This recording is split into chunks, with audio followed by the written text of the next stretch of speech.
ladies, is never let a man know. Ooh, this still hurts me when I think about it. Never let a man know your insecurities. Woo! Please don't do this. You know, I remember I was dating this guy, and I used to tell him, like, I hate my stomach so much. It's just, and to this day, like, I hate my belly. I feel like even when I work out, even when I was at my skinniest, I'm going to put a picture right here. Even when I was at my skinniest, I always had a little fupa. Like, it's just so hard to get rid of my lower body, belly fat.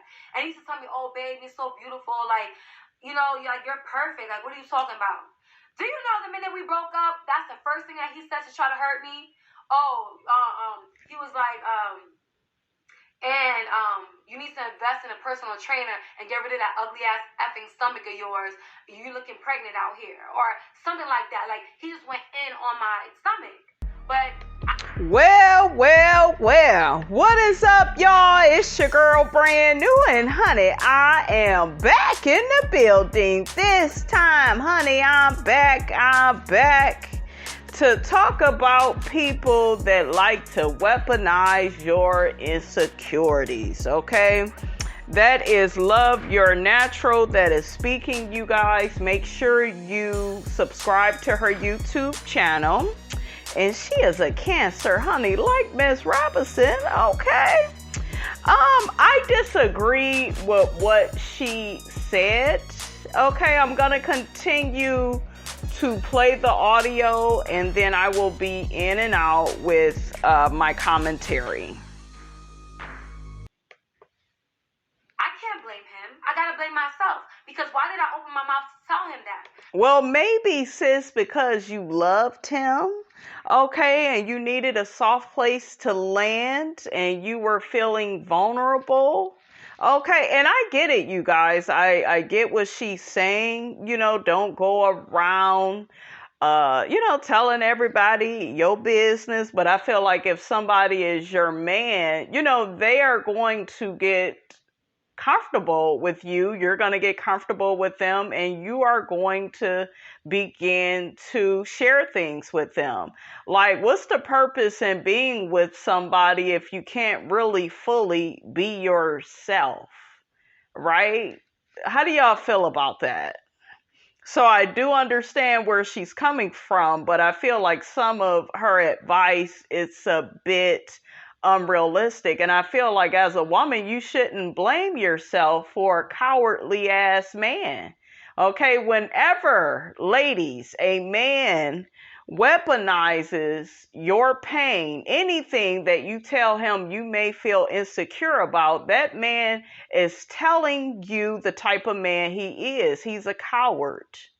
Okay? And he is a horrible person.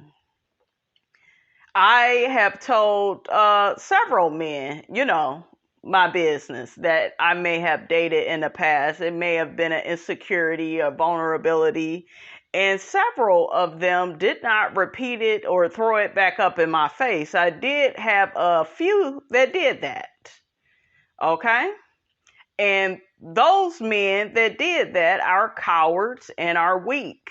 And a lot of men that have low self-esteem, they do that. They're insecure.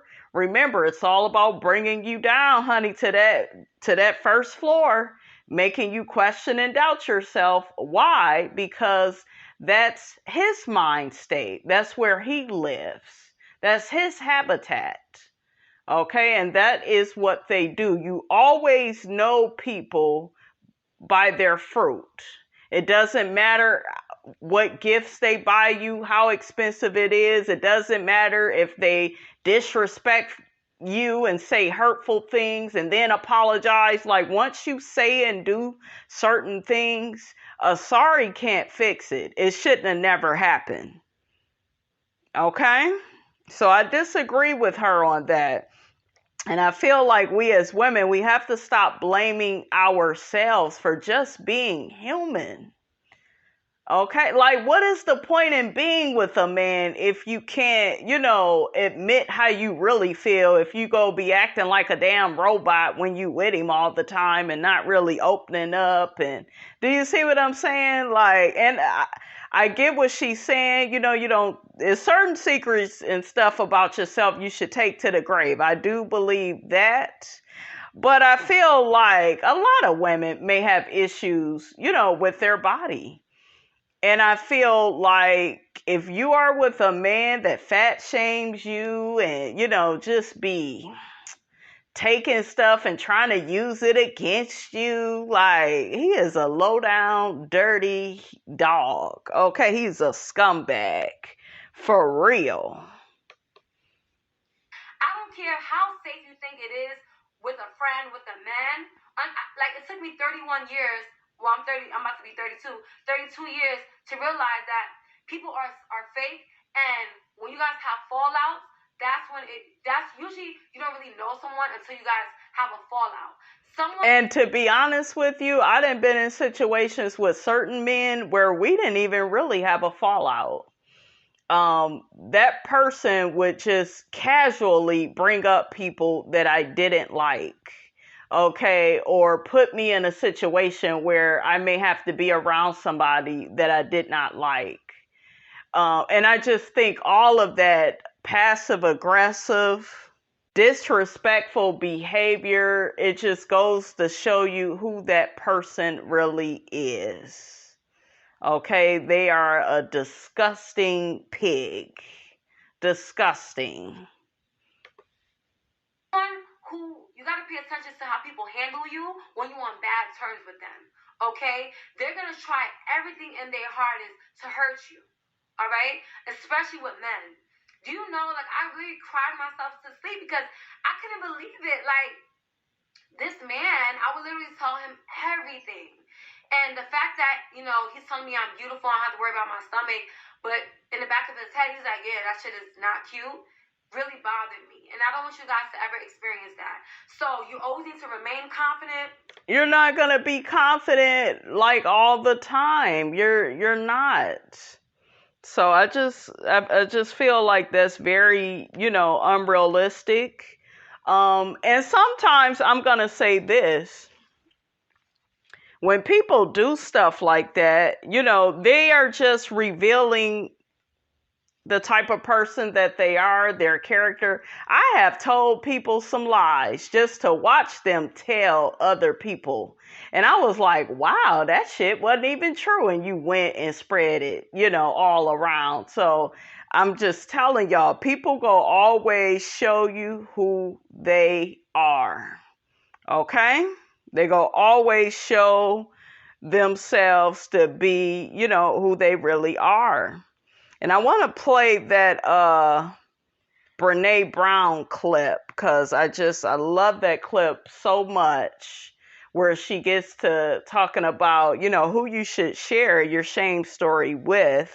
The book, The Gifts of Imperfection, Brene says we need to look before we take the vulnerability leap and choose carefully who we open up to.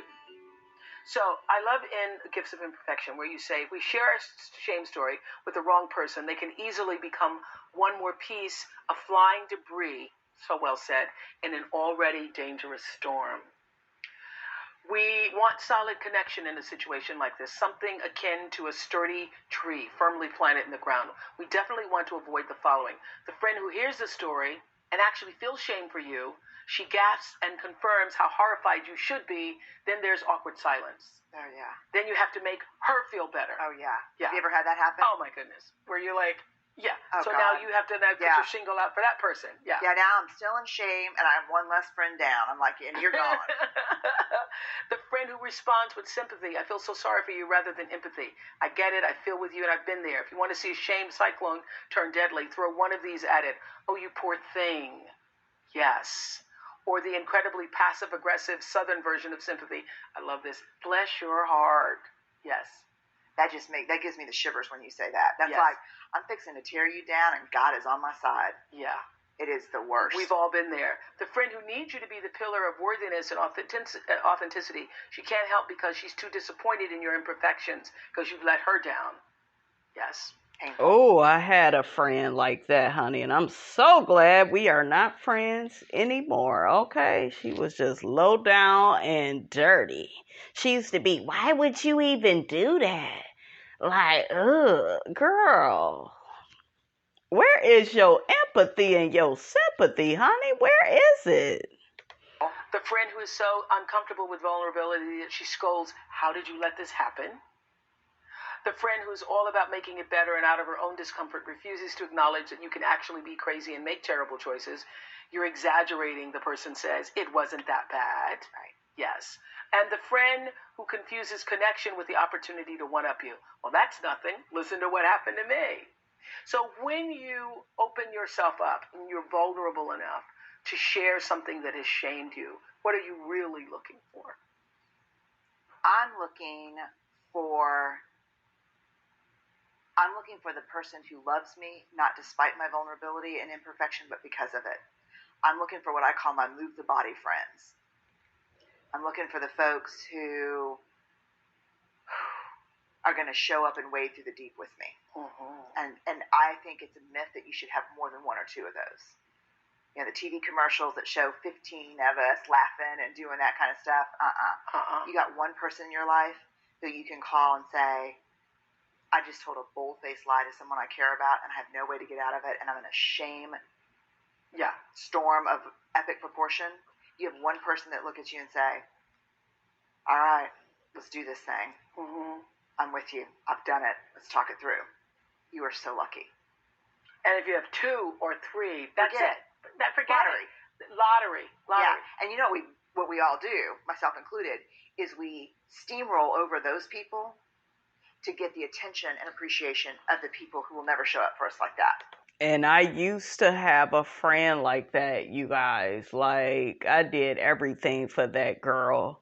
I had a male friend like that too. I would do everything for him and just always be there for him, listening ear.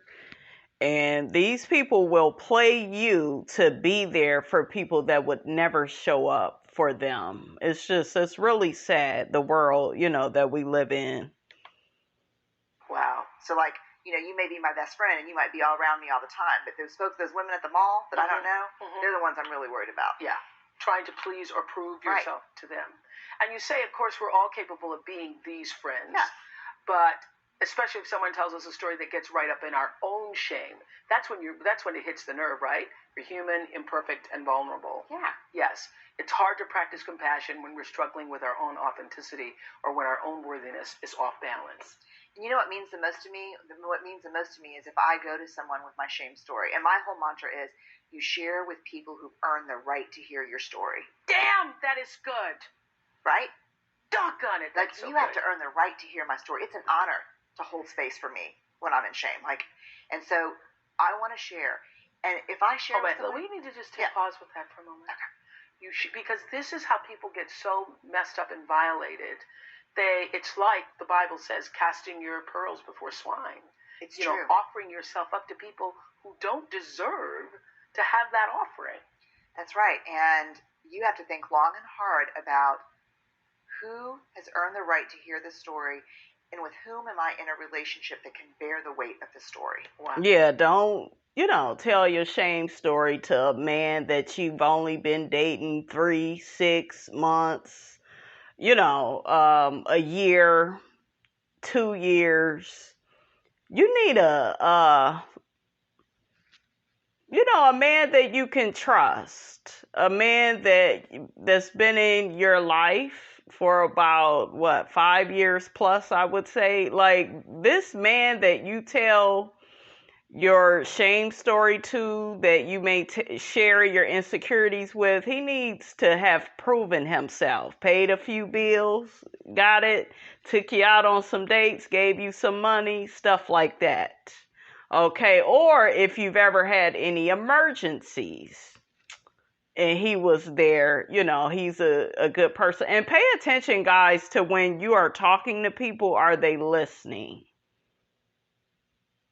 If you ask them for things, do they end up, getting the things that you need? If you tell them there's an issue in the relationship and they respond in a way in which they care about you and they try to become a better person to you in that relationship. You got to watch out for, people's character in that way too. Wow, that is powerful. And if I go to someone and I share it and they come back with one of those bad, like not helpful, not empathic answers, and then a week later, a day later, an hour later, they call and say, "I didn't show up for you. You were so much in my stuff. I couldn't be with you in that." That means even more to me. We're not going to do empathy perfectly. That's true. We're not going to have the right response every time. Yeah. Does that make sense? It does. It's so overwhelmingly powerful. All right, you guys, that's all I got to say about that, honey. Get down in the comments. Let me know what you thought about this here video. Don't forget to like, comment, and subscribe. I am your girl, Brand New, and I will check you guys out in the next video.